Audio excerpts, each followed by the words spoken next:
আলাইকুম। News update. আল্লাহ পাকের নাম নিয়ে শুরু করতেছে। বাংলাদেশের যত আর্মি অফিসার আছেন, পুলিশ অফিসার আছে, যত নাগরিক আছেন, ইন্ডিয়া, আমেরিকা, ইসরায়েল ভয় পাবেন না। রাশিয়াতে আমাদের কয় সারা দেশে রাশিয়া অলরেডি লেটেস্ট মডেলের নিউক্লিয়ার ওপেন তাক করে রেখেছে আমাদের সেন্ট মার্টিনের দিক। আমরা বাঙালি যারা যদি সেন্ট মার্টিনে অন্য কোনো দেশের আর্মি থাকে, সেনা থাকে, সাংবাদিক থাকে, সেন্ট মার্টিনে আমরা বোম মেরে একবার সেন্ট মার্টিন ছোঁয়া করে আমরা দখল নেব, কোনো সমস্যা নাই। আজকে বিকেল 5টার মধ্যে আমি সব নিউজের সামনে টিভিতে আসবো। 12টার মধ্যে আমার সব নিউজে দেখাবে ইনশাল্লাহ। আল্লাহ পাকের নাম আরম্ভ করে সবাই আমাদের দোয়া করবেন। আমি যেন আমার দায়িত্ব আল্লাহ পাক সুবহানাহু ওয়া তাআলা আমাকে দিয়েছে, আমি যেন সঠিকভাবে পালন করতে পারি। বাংলাদেশ আর্মি পুলিশ কেউ কেউ ভয় নাই, সবাই এক হয়ে কাজ করবে। বাংলাদেশে যত নিউজ রিপোর্টার আছে, যত সাংবাদিক আছে, যত পুলিশ আছে, যত আর্মি আছে, যত বাংলাদেশের সিটিজেন আছে, জনগণ আছেন, হিন্দু আছেন, মুসলমান আছেন, আপনারা সবাই এক হয়ে কাজ করবেন। আর আমার ধর্ম মুসলমান। আমি আবার সবাইকে বলতেছি, আমার ধর্ম মুসলমান, আমার দল ইসলাম। আমি আওয়ামী লীগ করি না, বিএনপি করি না, জামাত করি না, শিবির করি না।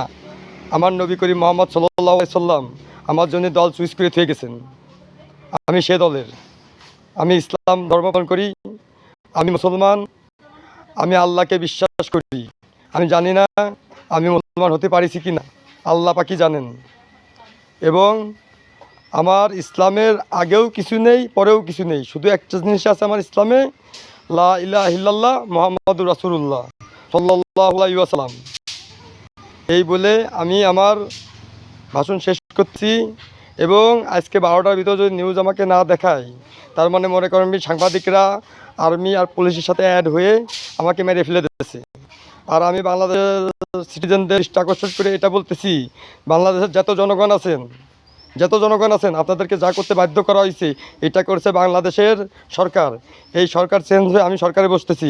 বাংলাদেশের সরকার ইনশাল্লাহ আপনাদের সবার সাথ দেব। এবং আপনি কবেন আমার টাকার অভাব নেই। আপনাদের যত টাকা সবই তো আমার সরকারের, জনগণের যা আছে সব সরকারের, আবার সরকারের যা আছে সব জনগণের। এতদিন সরকার আপনাদের ছিল না, এই জন্য আপনারা বোঝেন না জিনিসটা কি। সরকার মেরে নিয়ে গেছে। দেখেন জয়ের কত বাড়ি ঘর করেছে আমেরিকায়, টাকা পয়সা। আর দেখেন তারেক জিয়া কী করেছে লন্ডনে, হাজার হাজার কোটি টাকা, 35-40 সব পৃথিবীর নাকি এরাই সবচেয়ে বড় লোক মানুষ, দেশের তা মেরে ধরে নিয়ে গিয়ে। বাংলাদেশের সরকার চোর না, বাংলাদেশের সরকার বাংলাদেশের জনগণের স্বার্থে। আর বাংলাদেশের সরকার চোর হয়েছে, বাংলাদেশের জনগণ চোর বানাইছে, তাই আপনারা তাকে করার মতো ক্ষমতা দিয়েছেন, তারা করেছে। ঠিক আছে, এখন আল্লাহ এই সিস্টেম চেঞ্জ করে ফেলে দিচ্ছে।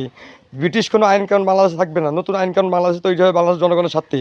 এই আইন কানুনগুলো বাংলাদেশের জনগণ প্রত্যেকটা জেলাতে 2 বাস করে লোক আসবে। এই 2 বাস লোক প্রত্যেকটা গ্রামের হেড, গ্রামের লোক চুজ করবে। কোনো ঘুষ খাওয়ায় না, কোনো কিছু না।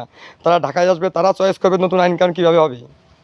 ঠিক আছে, সেভাবে আইন কানুন করে ঘুরে বাংলাদেশ চলবে। আর বাংলাদেশ ইসলামিক রাষ্ট্র থাকতে হবে, নামাজ পড়তে হবে। ঠিক আছে, তা বলে কোনো কিছুই বাধ্যতা না, করতে হবে। ইসলামকে ভালোবাসলে করতে হবে। আর আওয়ামী লীগ, বিএনপি কোনো দল এখন নাই, কোনো দল নাই, দল একটাই ইসলাম। আমাদের ভিতরে যারা হিন্দু আমাদের বাংলাদেশে থাকবে, তা বাংলা নাগরিক হয়ে ইসলাম হয়ে আমাদের দায়িত্ব তাদের জানমালের নিরাপত্তা, সব কিছু করবেন, আপনি তাদের জানমালের নিরাপত্তা দেবেন। আর হিন্দুরা ওই হিন্দুদের পুজো পাঠায়, বাংলাদেশ মুসলমান রাষ্ট্র, তারা জোরে গান বাজনা করতে পারবে না। তারা তাদের ধর্ম তাদের ভিতরে রাখবে, তারা ছিটাতে পারবে না। এবং তাদের যে সব পুজো হবে, ওই পুজোয় তারা কোনো মুসলমান ওয়েলকাম করতে পারবে না। যেরকম তারা আমাদের ঈদে নামাজে আসে না, ওই রকম তাদের ওখানেও কেউ যাবে না। এবং আমাদের মুসলমান হিসেবে আমাদের যতক্ষণ ঠিক রেসপেক্ট, সম্মান পাওয়া দরকার, এটা হিন্দুরা আমাদেরকে করবে।